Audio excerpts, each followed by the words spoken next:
போற கேள்வி வந்து ப்ரெடிக்ஷன் பத்தி சார். சோ இப்போ வந்து ஜோதிடத்துல நமக்கு நம்ம என்ன வரப்போகுது அப்படிங்கறத நம்மளால முன்னாடியே அறிய முடியும், ப்ரெடிக்ட் பண்ண முடியும் அப்படின்னா ஏன் நம்மளால நம்மளோட சொந்த விதியை மாத்த முடியாது? Why can't I change my fate? எனக்கு இப்போ நீங்க என்ன ப்ரெடிக்ட் பண்ண போறீங்கன்னு தெரிஞ்சா என்னால என்னோட விதியை மாத்த முடியுமா அப்படிங்கறதுதான் சார் எங்க அடுத்த கேள்வியா இருக்கு. நிச்சயமாக மாற்ற முடியாது, அதுல எந்த சந்தேகமுமே இல்லை.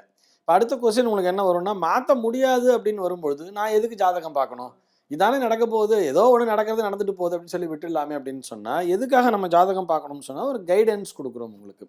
இப்போ நீங்கள் கேட்ட கொஸ்டின் வந்து எனக்கு ஒரு பிரச்சனை வரும் அப்படின்னு சொல்கிறீங்க, அதை ஏன் அதை வந்து நான் என்னால் ப்ரொடெக்ட் பண்ணிக்க முடியாதான்னு சொன்னால் அந்த பிரச்சனையை உங்களுக்கு சாதகமாக மாற்றிக்கொள்ளலாம்னு சொல்கிறோம். அதுக்கு தான் நம்ம ஜாதகம் பார்க்குறோம். புரியல இல்லையா? நான் புரிகிற மாதிரியே சொல்கிறேன். இப்போ வந்து நீங்கள் ஒரு ஸ்டூடெண்ட், நீங்கள் படிச்சுக்கிட்டு இருக்கீங்க, உங்கள் ஜாதகத்தை நான் பார்க்குறேன். பார்க்கும்போது நீங்கள் வந்து உங்கள் குடும்பத்தை பிரிஞ்சு இருக்கணும், நீங்கள் எப்பயுமே ஒரு கடுமையான மன உளைச்சலில் தான் இருப்பீர்கள், உங்கள் ஜாதகத்தின்படி உங்களால் உங்கள் ஃபேமிலியோட இருக்க முடியாது அப்படின்னு சொல்லி உங்கள் ஜாதகம் சொல்கிறதுன்னு வச்சுப்போம்.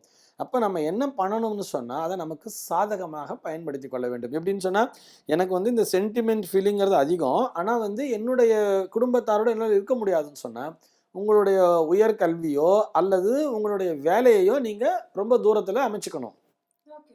அந்த மாதிரி அமைச்சிக்கும் போது இது என்ன ஆகுது, அது ஈக்குவலைஸ் ஆகிடுறது இல்லையா? உங்களுக்கு என்ன நடக்கணுமோ அது நடக்கும், ஆனால் நீங்கள் அதை பயன்படுத்திக்கிறீங்க.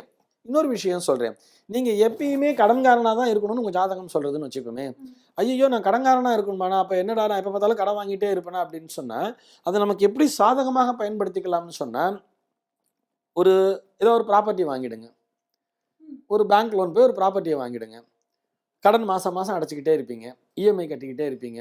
அந்த பீரியட் முடிச்சுட்டு பார்க்கும்போது நமக்கு ஒரு ப்ராப்பர்ட்டிங்கிறது இருக்கும்ல. நான் எப்படியா இருந்தாலும் நீ கடன் வாங்கித்தான் ஆகணும்னு உனக்கு ரூல் இருக்கு அப்படின்னும் பொழுது நான் சொல்கிறேன் உங்களுக்கு, நான் ப்ரெடிக்ஷனாக சொல்கிறேன், நீங்கள் எப்பயுமே கடனுக்குள்ளே தான் இருக்கணும்னு உங்கள் ஜாதகம் சொல்கிறது. நீங்கள் அந்த ப்ராப்பர்ட்டி வாங்கலைன்னா என்ன ஆகும்னா வேறு வழியில் நமக்கு செலவாகும், அனாவசியமான செலவுக்குள்ளே போகும். ஆனால் நம்ம கடைசியில் அந்த பீரியடு முடியும் பொழுது பார்த்தோம்னா நம்ம அந்த கடன் பட்டு ரொம்ப கஷ்டப்பட்டு இந்த கடன் அடைச்ச பீரியட்லாம் இருந்திருக்கும், ஆனால் கடைசியில் நம்ம கையில் ஒன்றுமே இருக்காது இல்லை. இப்போ நான் அதை உங்களுக்கு எப்படி கைடன்ஸ் கொடுக்குறேன், ஒரு ப்ராப்பர்ட்டியை வாங்கிடுங்க, மாதம் மாதம் இஎம்ஐ கட்டிட்டு வாங்க. அது ஒரு ப்ரெஷர் தான் உங்களுக்கு, ஒரு கடன், ஒரு தலைவலி அப்படிங்கிறது நமக்கு இருந்துக்கிட்டே இருக்கு இல்லையா? இதுக்காக தான் ஜாதகம் பார்க்குறோம். அப்போது எனக்கு இதுதான் நடக்கும்னு இருக்குது, அதை நான் அதாவது ஜாதகத்தை உங்களுக்கு சாதகமாக பயன்படுத்தி கொள்ள வேண்டும். அதுக்கு தான் you must go to a correct astrologer. அந்த அஸ்ட்ராலஜர்கிட்ட போய், சார் எனக்கு ஏதாவது ஒரு கைடன்ஸ் கொடுங்க, எனக்கு இந்த மாதிரி ஒரு ப்ராப்ளம் இருக்குது. ப்ராப்ளம் இல்லாத மனிதர்களே கிடையாது. ஜாதகத்தை பொறுத்த வரைக்கும் 6, 8, 12 அப்படிங்கிற பாவங்கள் இந்த விஷயத்தை செயல்படுத்தும். அதில் ஏதோ ஒரு கிரகங்கள் இருந்தாலும் சரி, இல்லை அந்த பாவத்தினுடைய கிரகங்கள் வந்து வலிமையாக இருந்தாலும் சரி, நமக்கு ஒரு பிரச்சனைங்கிறது அவங்க டைமில் வரத்தான் செய்யும். அப்போது அதை எப்படி நமக்கு சாதகமாக பயன்படுத்திக்கணும். ஸோ பேசிக்லி என்ன பிரச்சனை வரப்போகுது அதுலேருந்து அதை எப்படி நமக்கு ஃப்ரூட்ஃபுல்லாவோ இல்லை நல்லபடியாவோ அதை எப்படி மாற்றிக்கிறது அப்படின்ற கைடன்ஸை அஸ்ட்ராலஜர் ப்ரெடிக்ட் பண்ணி கண்டிப்பாக கொடுப்பார். அதுக்கு தான் நம்ம ஜாதகம் பார்க்குறோமே தவிர நம்முடைய விதி இதுதான் நடக்கும்னு சொன்னால் அதை யாராலுமே மாற்ற முடியாது. ஓகே சார், இது புரியாம நிறைய பேர் அஸ்ட்ராலஜர் கிட்ட போயிட்டு வந்தா எல்லா பிரச்சனையும் முடிஞ்சு போச்சு, எல்லாமே அவர் மாத்திடுவாரு அப்படின்னு சொல்லி. அஸ்ட்ராலஜர் ஒன்றும் கடவுள் கிடையாதேம்மா, தே ஆர் நாட் காட். நிறைய பேர் நினைச்சுக்கிறாங்க அவங்கள தன்னைத்தானே கடவுள்னு சொல்லி. ஆனால் நிச்சயமாக கடவுளுக்கும் மனிதனுக்கும் வித்தியாசம் உண்டு இல்லையா? அஸ்ட்ராலஜர் நாட் காட், அதை முதல்ல தெரிஞ்சுக்கணும். சார் நீங்க அடுத்த கேள்விக்கு இப்பவே பதில் சொல்லிட்டீங்க. அடுத்த கேள்வி கூட இதுதான் சார், ஃபியூச்சரே அஸ்ட்ராலஜராலே ப்ரெடிக்ட் பண்ண முடியும் அப்படின்னா கடவுள்னு ஒருத்தர் எதுக்கு இருக்காரு அப்படின்னு சொல்லி ஒரு கேள்வி கேட்டிருந்தாங்க. அதுக்கு நீங்க இப்பவே ஆல்மோஸ்ட் பதில் சொல்லிட்டீங்க. அது இன்னும் கொஞ்சம் தெளிவாகவே சொல்லிடுறேன். அதாவது அஸ்ட்ராலஜர் தான் ப்ரெடிக்ட் பண்ணிட்டாருன்னு எல்லாமே சொல்லிடுறாரு அப்படின்னு சொன்னா அப்புறம் கடவுளினுடைய ரோல் என்ன அப்படின்னு சொல்லி நீங்க கேட்குறீங்க இல்லையா? கடவுளுடைய ரோல் அப்படின்னு சொல்லி பார்த்தோம்னா நமக்கு இந்த பிரச்சனையை ஃபேஸ் பண்றதுக்கான பலத்தினை கடவுள் தருவார். கடவுள் வந்து அப்படியே இந்த சினிமாவில் காமிக்கிற மாதிரிலாம் நேரடியாக வந்து உங்கள் பிரச்சனையெல்லாம் வந்து அப்படியே சால்வ் பண்ணிட்டு ஒரே நாள் எல்லாத்தையும் தூக்கி போட்டுலாம் போயிடவே மாட்டார். பகவத்கீதை அழகாகவே சொல்றது. கிருஷ்ண பரமாத்மா என்ன சொல்றாருன்னா, எவன் ஒருவன் செயல்படுகிறானோ, எவன் ஒருத்தன் ஒர்க் பண்றானோ அவனுக்கு தான் நான் துணையா இருப்பேன்னே சொல்றாரு.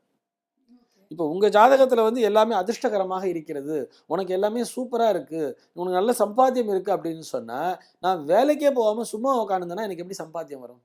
ஓகே சார், இந்த லைன் அப்பா கூட வீட்ல அடிக்கடி சொல்லிட்டு இருப்பாங்க, கடமையை செய் பலனை எதிர்பார்க்காதே. எக்ஸாக்ட்லி, அதை தானே பகவத்கீதை சொல்றது. கடமையை செய், two your duty. Don't expect the result.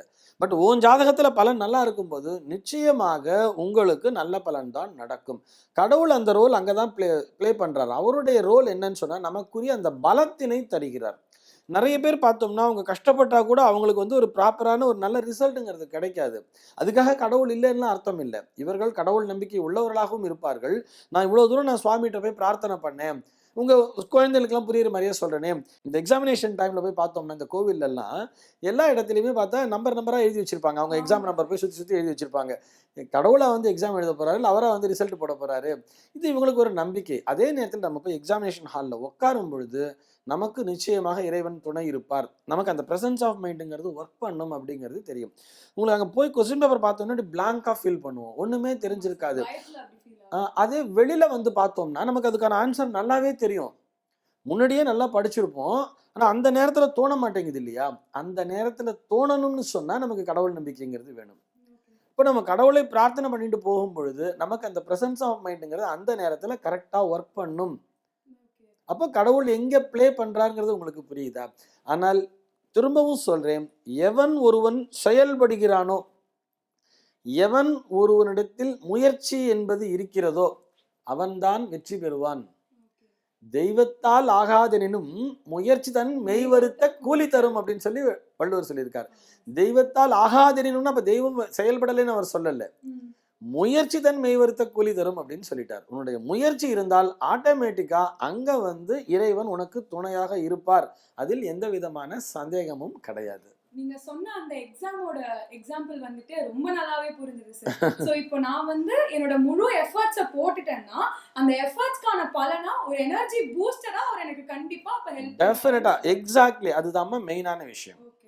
So அப்ப அஸ்ட்ராலஜர் ஒரு கைடா இருப்பாரு, கடவுள் வந்து நமக்கு எல்லா பிரச்சனை வர்றப்போ நம்மளோட எஃபர்ட்ஸ்க்கு ஏத்த மாதிரி எனர்ஜி பூஸ்டரா கண்டிப்பா கொடுப்பார். ஓகே சார், தெளிவா புரிஞ்சுது சார். இன்னைக்கு நிகழ்ச்சி எனக்கு ரொம்பவே தெளிவா புரிஞ்சுது. அதே மாதிரி உங்க எல்லாருக்கும் புரிஞ்சிருக்கும்னு நம்புறேன்.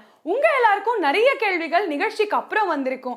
எப்படிடா இந்த கேள்விகள் எல்லாம் கேட்கறது அப்படின்ற கொஸ்டின் வந்துச்சுன்னா கீழே கமெண்ட் செக்ஷன்ல போயிட்டு தாராளமா உங்க கேள்விகளை பதிவிடலாம். அப்படி இல்லைன்னா கீழே தெரியுற நம்பருக்கோ இல்ல மெயில் ஐடிக்கோ உங்களோட கொஸ்டின்ஸை அனுப்பி வைங்க. கண்டிப்பா எல்லா கேள்விகளுக்கும் பதில் அளிப்பாங்க. நன்றி, வணக்கம்.